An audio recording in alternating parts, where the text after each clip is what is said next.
¿Y qué mensaje quiere enviar entonces el gobierno colombiano encabezado por el presidente Petro al suspender estos bombardeos y cómo seguirá entonces combatiendo esta lucha armada que todavía se mantiene contra algunos grupos guerrilleros y contra otros grupos al margen de la ley? Porque los bombardeos son claves en su desarrollo de sus tácticas militares. Bueno, buenas noches primero que todo para toda la audiencia. Yo creo que es importante resaltar que los bombardeos no van a dejar de existir. Lo que pasa es que lo que planteó el gobierno de Petro en este momento fue que iba a suspender aquellos bombardeos donde hubiera la posibilidad de que menores de edad estuvieran en los sitios donde estuvieran los miembros de estos grupos como el Clan del Golfo y otros grupos de estas bandas, de estos grupos organizados delincuenciales.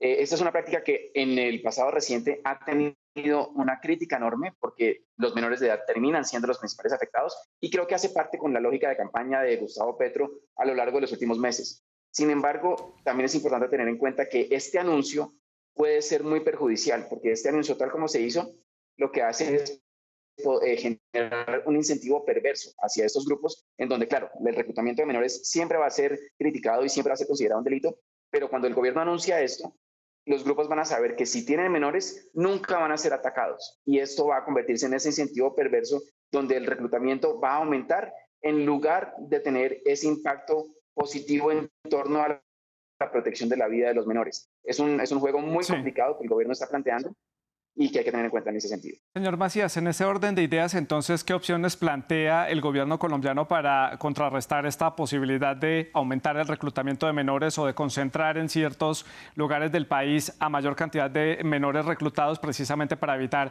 bombardeos y presencia de militares a través de estos actos militares?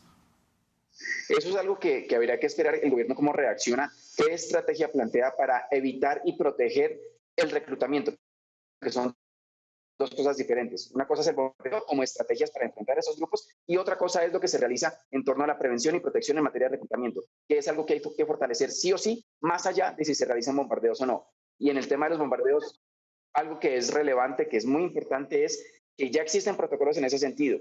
Ha habido críticas en torno a esos protocolos, pero lo que hay que fortalecer son esos protocolos, la labor de inteligencia militar y policial para poder realizar esas intervenciones militares y Sí. volcarse enormemente en fortalecer y proteger las medidas de prevención y protección frente al reclutamiento. Señor Macías, rápidamente, ¿está entonces respondiendo el gobierno colombiano a desescalar de cierta forma el tipo de conflicto que está viviendo ahora, todo esto de cara a propiciar más garantías para una mesa de diálogo con una guerrilla como por ejemplo la del ELN? Hacia allá y hay que esperar a ver bajo qué condiciones se puede negociar, porque eso es algo que todavía no sabemos, pero es sin duda el objetivo principal del gobierno de Gustavo Petro, lograr negociar con estos grupos, ojalá de manera diferenciada.